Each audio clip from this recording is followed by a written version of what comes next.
gerakan dari para relawan medis untuk bisa ditempatkan atau dipindahkan dari satu daerah ke daerah lain. Yang kedua adalah petugas-petugas kesehatan. Sekarang ini pemerintah sedang berupaya untuk meningkatkan kapasitas untuk melakukan pemeriksaan tes swab. Kita harus membangun laboratorium. Izin perjalanan terbatas ini juga diberikan kepada warga yang keluarga intinya sakit keras atau meninggal, serta orang dalam perjalanan tugas.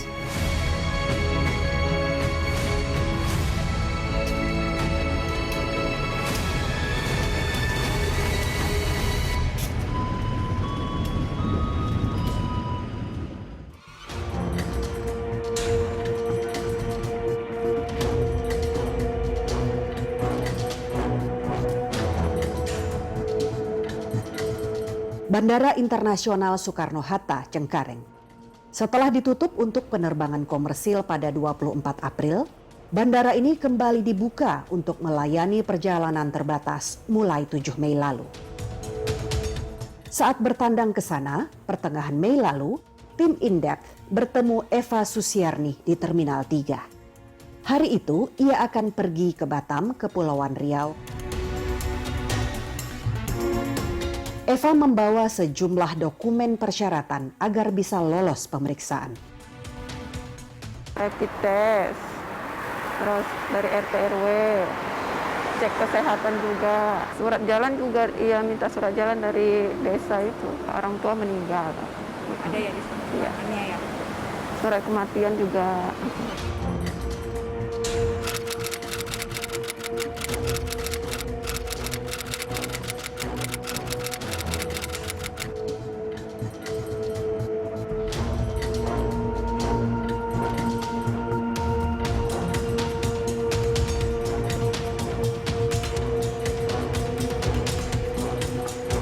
Angkasa Pura II, pengelola Bandara Soekarno-Hatta mengakui ada sejumlah penumpang yang coba-coba menerobos aturan perjalanan terbatas dengan membawa dokumen yang tidak valid. Kurang lebih ada 100 orang yang tidak diberangkatkan. Itu salah satunya ada yang seperti tadi dibilang, jadi dokumen yang nggak lengkap atau dokumen tidak valid, dokumen atau surat misalkan surat bebas COVID-nya itu sudah tidak berlaku lagi sebenarnya. Memang kalau memang masih ada yang ini ya kami perlu terus evaluasi, Mbak. Tak hanya soal seleksi pemberkasan yang harus diawasi lebih ketat, Angkasa Pura II dan maskapai juga punya PR mengatur jadwal penerbangan. Sebab sepekan setelah aturan perizinan perjalanan terbatas diberikan, terjadi penumpukan calon penumpang di Terminal 2 Bandara Soekarno-Hatta. Dari foto-foto yang beredar di media sosial, tak ada penerapan jaga jarak aman antar calon penumpang. Calon penumpang berdesakan saat melakukan pemeriksaan dokumen persyaratan perjalanan terbatas. Dimanfaatkan sama mereka gitu. Jadi rata-rata untuk penerbangan pagi itu dimanfaatkan semua rutenya sama mereka. Sehingga memang ada kurang lebih 11 sampai 12 flight dalam waktu yang kurang lebih bersamaan. Pagi itu, Angkasa Pura II mencatat ada 11 penerbangan dari maskapai Lion Air Group dan 2 penerbangan Citylink. Lion Air Group mengakui ada sejumlah penerbangan yang melebihi kapasitas 50%. Padahal, Kementerian Perhubungan tegas menulis kapasitas penumpang selama izin perjalanan terbatas hanya 50% dari jumlah kursi.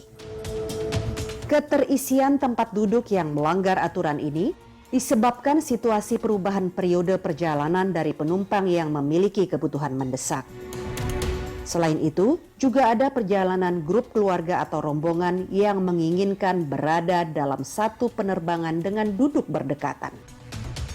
Berkoordinasi Mbak dengan seluruh stakeholder maskapai, dari regulator juga. Nah ini akhirnya kami mempunyai kesepakatan itu tadi untuk per jamnya itu kan kita kurangi Mbak volume flight-nya. Angkasa Pura II mencatat selama masa izin perjalanan terbatas, rata-rata jumlah penerbangan mencapai 100 hingga 150 penerbangan per hari. Jumlah ini hanya 8 hingga 10% dibandingkan penerbangan di masa sebelum pandemi. Jumlah penumpangnya tercatat sekitar 3.000 sampai 4.500 orang per hari.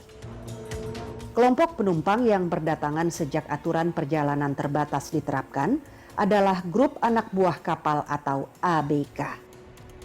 Pada 14 Mei lalu misalnya, ada sekitar 300 ABK dari Barbados, Kepulauan Karibia, tiba di Terminal 3 Bandara Soekarno-Hatta. Mereka ini datang dari luar negeri, karena itu perlu pengawasan protokol kesehatan yang ketat. Salah satu ABK, Faisal Muhammad, mengakui telah dikarantina sebelum terbang ke Jakarta. Prosedur sih udah lama, Mbak. Sebelum COVID itu kan kita dikarantina hampir 2 bulan juga. Di kapal, 1 kamar, 1 cabin, 1 orang. Rapid test, habis itu temperatur cek tiap hari 2 kali, pagi, sore. Udah semuanya lolos, semua lolos baru boleh pulang. Meski sudah dikarantina dan telah tiba di Jakarta, Faisal tidak bisa langsung pulang ke kampungnya di Ponorogo, Jawa Timur. Kalau beritanya sih di Wisma Atlet ya, terus nggak tahu juga, belum ada kabar. Ini 14 hari kan beritanya boleh pulang, tapi karantina mandiri di rumah 14 hari juga. Semua kedatangan internasional kita lakukan pengawasan dengan ketat ya, tidak melihat dia siapapun. Tetapi untuk beberapa kelompok yang berisiko memang lebih ketat. Tentu misalnya anak buah kapal. Indonesia sedang berperang melawan wabah corona sejak awal Maret lalu. Hingga kini, peperangan itu belum kita menangkan. Bahkan tidak diketahui kapan puncak wabah akan terjadi dan lalu mereda. Tapi Panglima tertinggi, yaitu Presiden, sering berubah-ubah dalam menetapkan garis haluan. Senin 18 Mei lalu, Presiden menegaskan sikap pemerintah. Dan perlu diingat juga bahwa yang kita larang itu mudiknya, bukan transportasinya. Karena transportasi, sekali lagi transportasi untuk logistik, untuk urusan pemerintahan, untuk urusan kesehatan, untuk urusan kepulangan pekerja migran kita, dan juga urusan ekonomi esensial, itu tetap masih bisa berjalan dengan protokol kesehatan yang ketat.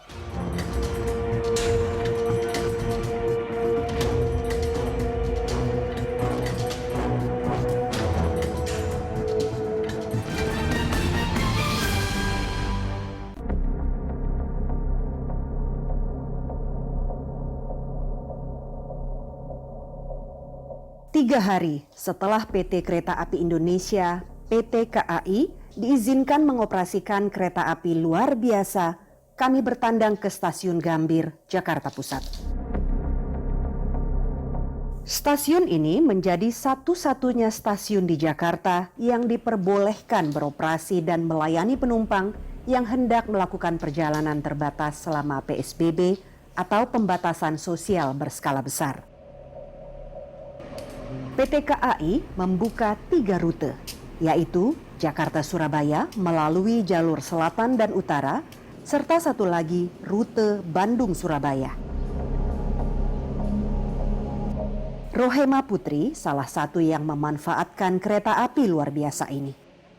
Ia hanya satu di antara 34 ribuan pekerja migran yang disebut Presiden Joko Widodo bakal pulang ke tanah air antara Mei hingga Juni nanti. Dari Singapura, Rohema Putri harus menempuh jalan berliku untuk bisa pulang ke kampung halamannya.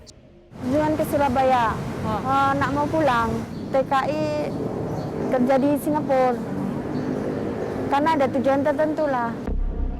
Rohema masuk melalui Batam, Kepulauan Riau awal Mei lalu. Setelah itu melanjutkan perjalanan ke Jakarta.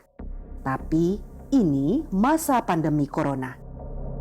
Selembar pernyataan bebas COVID-19 wajib diperolehnya untuk bisa pulang kampung. Alhasil, Rohema berinisiatif melakukan tes kesehatan. Nggak dikarantina, sebab saya dari 7 Mei saya udah balik, terus saya nginap di Hotel Batam. 1 hari saya kena urus itu, tunggu.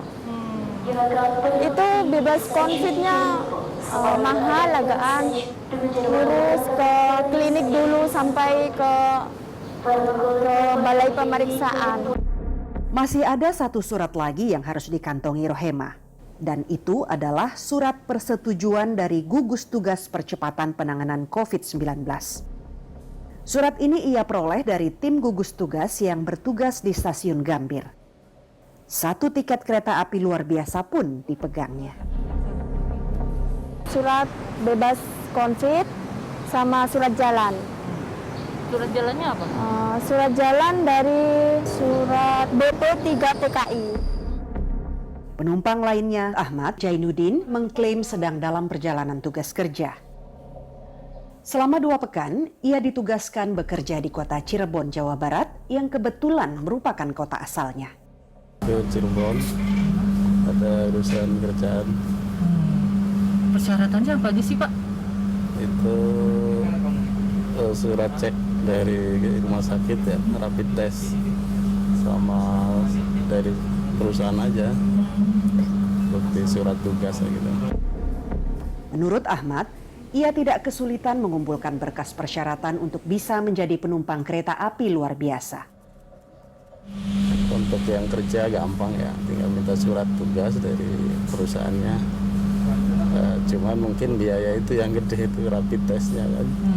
Lumayan, itu aja sih. Artinya setelah nanti penumpang tersebut dinyatakan bahwa verifikasinya itu valid, berkas dokumennya itu valid, maka nanti tim gabungan Satgas yang ada di stasiun memberikan surat izin untuk bisa membeli tiket. PT KAI mengklaim telah menerapkan aturan secara ketat. Jadi, penumpang yang lolos pemeriksaan memang masuk kualifikasi orang-orang yang diperbolehkan melakukan perjalanan terbatas. Bagi yang tidak lolos pemeriksaan berkas, dilarang membeli tiket. Seperti calon penumpang ini. Ini buku kehamilannya. Gini aja, kalau enggak minta surat dari bidan bahwa memang hamil gitu aja. Istri di sana kan di kampung kan? Iya. Masih ada waktu kok sampai jam 12. Gitu, ya? Secara umum itu yang menggunakan kereta api luar biasa ini adalah mereka yang untuk kepentingan dinas. Di samping itu juga ada beberapa tenaga medis dan masyarakat yang berkebutuhan mendesak. Misal karena keluarganya yang sakit keras atau kena musibah lainnya. Tapi beroperasi di masa pandemi ternyata tidak menguntungkan. Pasalnya, tingkat okupansi atau keterisian tempat duduk kereta rata-rata kurang dari 10% dalam setiap perjalanan. Dalam 4 hari operasi, kereta api luar biasa cuma mengangkut 200 penumpang. Ini akan terus kita evaluasi.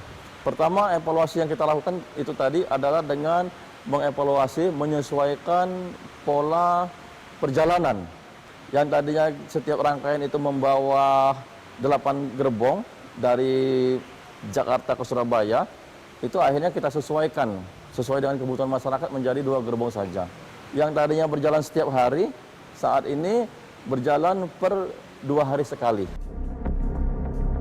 Izin perjalanan terbatas oleh Kementerian Perhubungan ini berpotensi membawa manfaat dan mudarat sekaligus.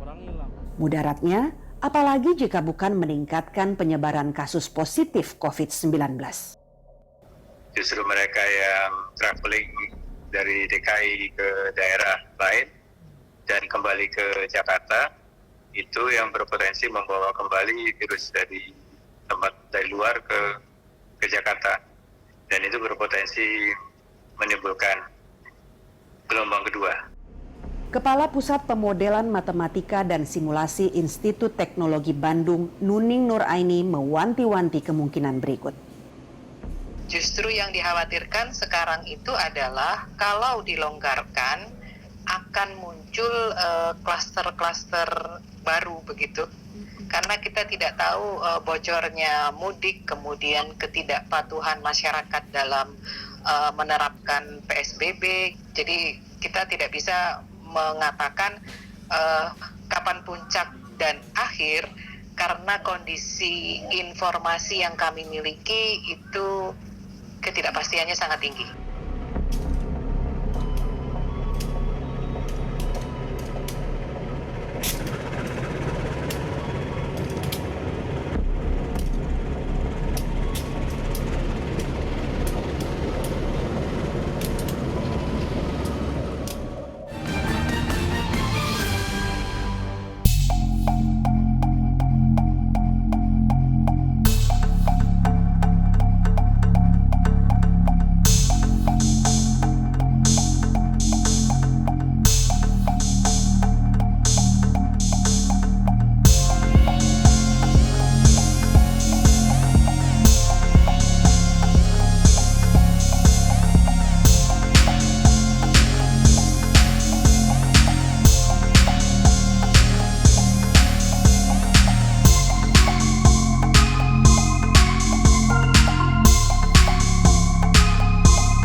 Yang ini terlihat di pinggiran Jakarta, yaitu kawasan Ciputat, Tangerang Selatan, di pekan terakhir bulan Ramadan.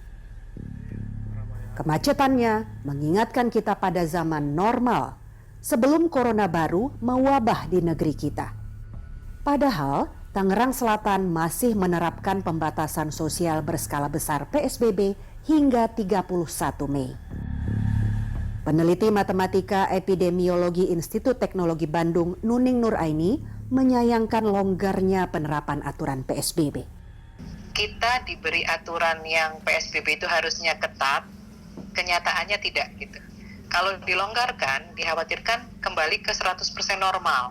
Artinya peluang untuk transmisi itu bisa sangat tinggi gitu ya. Nah, yang dikhawatirkan adalah sistem kesehatan masyarakatnya yang ambruk gitu. Hal lain yang menjadi sorotan Nuning adalah rencana Pemprov DKI Jakarta membuka kembali sekolah pada 13 Juli. Tentunya ini harus dikaji matang-matang ya. Resiko masih tinggi karena kita bisa melihat beberapa negara maju yang sudah coba untuk membuka sekolah, itu kasusnya langsung naik lagi, begitu.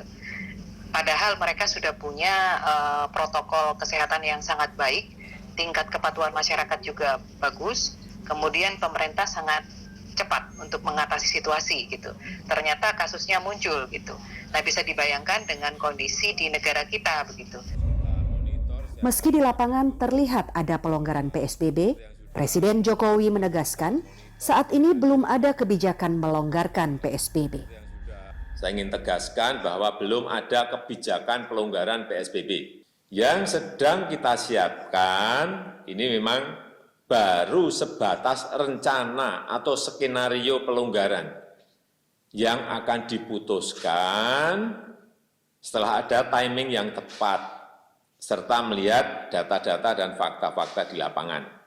Yang sedang dilakukan sekarang oleh pemerintah itu adalah melakukan exercise kalau nanti Kementerian Kesehatan, gugus tugas sudah melihat bahwa penyebaran COVID-19 ini sudah mulai menurun, itu akan ada langkah untuk bahwa kita bisa menghadapi era yang disebut dengan new normal tadi.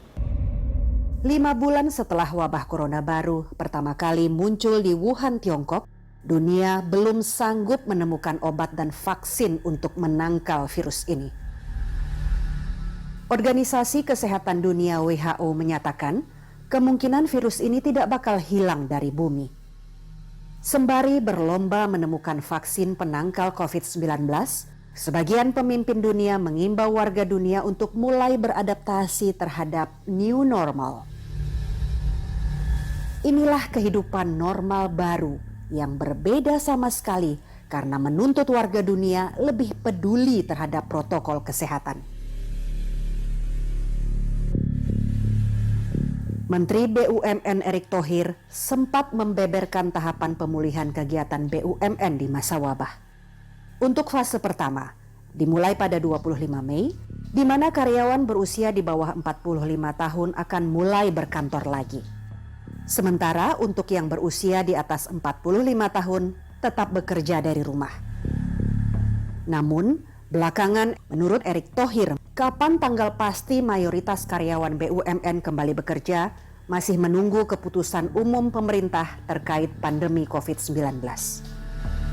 Dalam penjelasan tambahan yang diberikan oleh kantor BUMN, dikatakan bahwa tidak ada aturan bahwa tanggal 25 itu kemudian orang sudah akan beraktivitas lagi di BUMN, karena mereka tetap akan mengacu kepada keputusan Menteri Kesehatan dan gugus tugas yang sekarang menjadi penanggung jawab utama dalam penanganan COVID-19.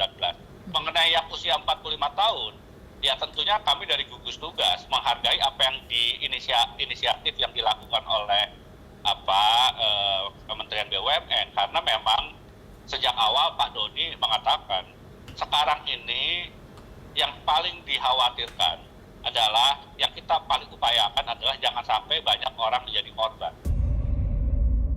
Hingga kini, kurva kasus positif COVID-19 terus naik. Berdasarkan perhitungan Nuning Nuraini, akhir COVID-19 diprediksi lebih lama dari perhitungan sebelumnya, yakni Agustus 2020. Karena itu, pemerintah diminta hati-hati jika berniat melonggarkan aturan PSBB. Mungkin dengan kasus yang pertambahannya cukup pelan gitu ya, konstan seperti ini akan panjang gitu. Sempat menghitung bisa sampai ya Agustus tuh bisa ke kanan lagi gitu, maksudnya bisa lebih lama gitu ya. WHO sendiri juga sudah mulai mengeluarkan rambu-rambu kalau mau melonggarkan lockdown gitu, itu stage-nya harus seperti apa. Nah, kalau dari yang kami pahami, Indonesia mungkin agak sulit ya. Jadi hal itu untuk negara-negara maju mungkin oke, tapi kalau untuk negara kita rasanya berat karena PSBB pun tidak strict untuk dilaksanakan. Dunia berlomba mencari vaksin penangkal virus corona baru. Bagaimana dengan Indonesia? Saat ini lembaga Eijkman sudah sampai di tahapan mengkonstruksi protein rekombinan yang mewakili, diharapkan bisa mewakili virus yang ada di Indonesia. Tapi kalau dalam keadaan pandemi seperti ini, WHO saja memperkirakan dibutuhkan waktu minimum 18 bulan. Atau kalau dari sekarang, WHO memperkirakan sampai akhir tahun 2021 baru ada vaksin yang siap.